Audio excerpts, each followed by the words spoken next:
Le centre commercial, dans les plans d'origine qu'on a réussi à retrouver aux archives de la préfecture, les surfaces déclarées sont 40 983 m².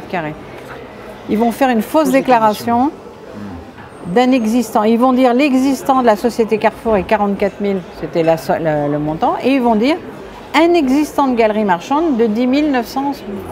Donc ils inventent des surfaces qu'ils n'ont pas. Ils trichent là, ils trichent là. Là, ils trichent. Et ils disent on veut réaménager les 10 000 m² qu'on a. Ouais.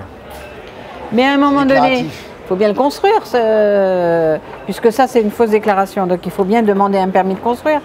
Donc quand ils vont demander les 10 268, il va y avoir un refus de permis de construire parce que le dossier n'est pas passé en CDAC. Et en 1991, ils se disent on va redemander un permis de construire pour essayer de régulariser toutes nos surfaces illicites. Donc en 1991, ils vont demander un permis de construire. Ils vont dire, la DDE va dire, nous communiquons le dossier à la commission départementale d'urbanisme commercial, et eux, ils vont marquer sans réponse réputée favorable, et le dossier n'est jamais arrivé à la commission départementale d'aménagement commercial. Le 2 décembre 1992, Carrefour dit « Je déclare l'achèvement de travaux ». Parce que pour porter plainte, ce qui compte, c'est la date d'achèvement de travaux. Tant qu'il n'y a pas eu la déclaration d'achèvement de travaux, c'est ce qui va fixer la prescription. Entre-temps, nous, on obtient de la préfecture qui ne sont jamais passés en CDEC. Et voilà ce que le procureur va faire. On porte plainte au pénal. On porte plainte au pénal. Et le procureur va inverser les dates d'achèvement de travaux. Pour donner la prescription. Le fameux 2102. Voilà. Vous l'avez.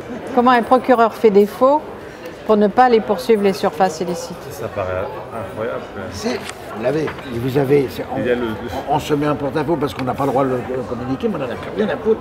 Qu'on appelle, tapé par la cour d'appel. Parce qu'on a fait l'appel de ça. On n'a pas donné raison. Et en 2015, à force qu'on les embête, ils ont demandé la régularisation des 5600 m² de surface de vente illicite. La Commission nationale leur a donné l'autorisation de la CDAC sans qu'ils ne soient jamais sanctionnés. Donc si vous voulez les infractions pénales, tout le monde s'assoit dessus.